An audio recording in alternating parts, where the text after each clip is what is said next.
Okay, so let's go through another example for looking at charts. For this example, you're going to need some data. You can either get it off the internet by following this link, or you can also download the file from Moodle. Okay, just look for a file on Moodle called Chandu example or something like that. So once you download it and open it, you'll get something that looks more or less like this. Okay, so you have salespeople, their sales, the products they're selling, which region they're selling in, and the date that they're selling. And as you can see, this is rather extensive. It goes from January 2007. You can keep scrolling down, and it goes all the way to 2008, 2009, etc. Okay, so a lot of data there. Now, if I want to make a chart, how would I go about it? Could I just select everything here and insert chart? Well, probably if you did that, you would realize that there's way too much data. Okay, there's too much data to be put in one chart. Okay, and this is what often happens is you can't just put anything into a chart. You have to kind of choose. You have to focus. Okay, so you have to look at your data and say, what do I want? Okay, and from there you have to rearrange and modify the data before you can actually put it in a chart. Okay? A good thing to do is to start with a question. Okay, ask yourself, what am I trying to show? And you might say, what are the total sales for so and so, or what is the average of this and that? Okay, so those are questions you might want to concentrate on. Okay, so here I'll start you off with a question. Okay, how many customers for each product in January 2007? Okay, so keep that in mind. If you want, you can write it down. Okay, go ahead, pause it and write it down. After which, let's go back here. Okay, so customers. How many customers for each person in January 2007? So you can see here Joseph on this date in January 2007 had 8 customers in the north selling this, in the north selling Rapid Zoo, 8 customers, etc., etc. So I need to get that information.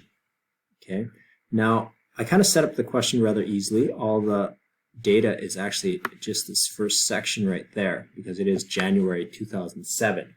Now, if I had asked you for March 2007, you might either have to scroll down or you can start applying your sorting and filtering skills that you learned before. So you might apply something like a filter here and go in and filter for exactly the time that you want. So, for example, you can unselect everything and just choose March 2007. Okay. Once you've done so, okay, so let's take off everything and let's just go to January 2007. Okay.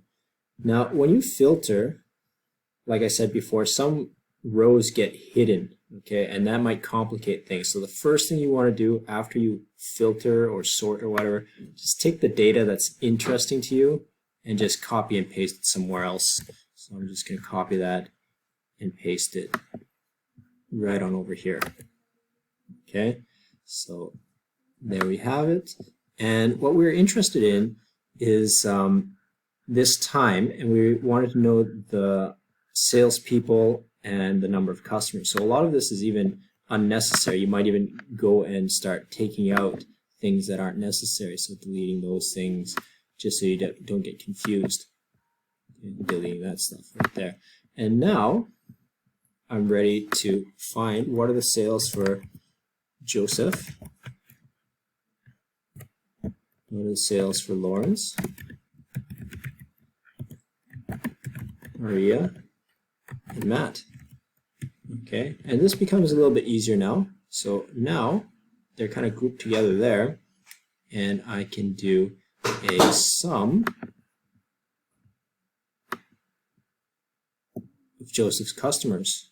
Okay, and we can know that Joseph had 67 customers, and we can just double check that. Yes, enter.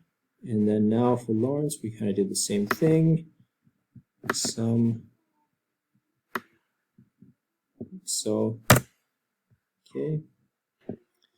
Okay, so I just did that really quickly, so you don't have to sit there and watch me do it. If you want, you can go ahead, pause the video, and do that for yourself. But once you have that, now you can take this and you can insert your chart.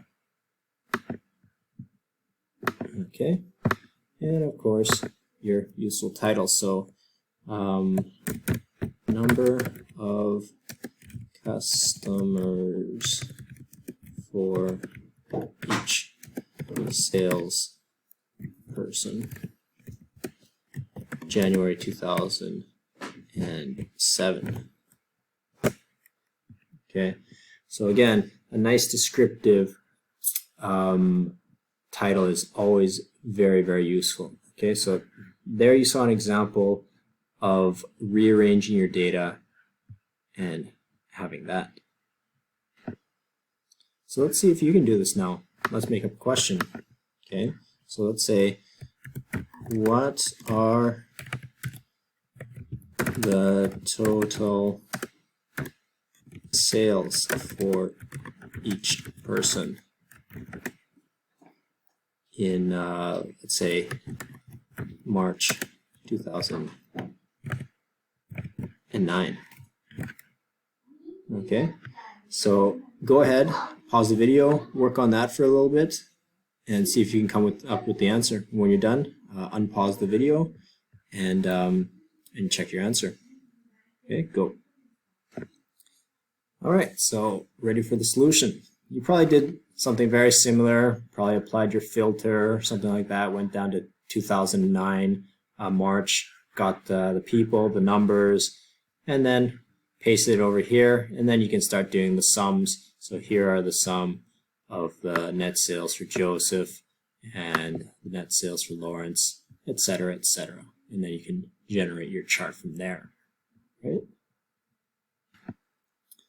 All right, so if you've done that, let's do a bit of a more free activity. So what I'd like you to do is take your data from one of your previous assignments.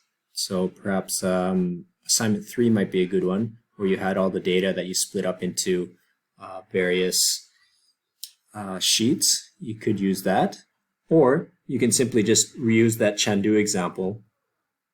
And what I want you to do is to start yourself with a question. Okay, ask yourself a question like, how many gold medals did Canada win, or how many customers did each region have in all of 2007? Start with any question, okay, and practice rearranging your data, making a chart, and once you've made that chart, go ahead and post it on Moodle. I'll put a little space there where you can kind of post your work and we can kind of check it out. Okay, so go ahead and do this activity.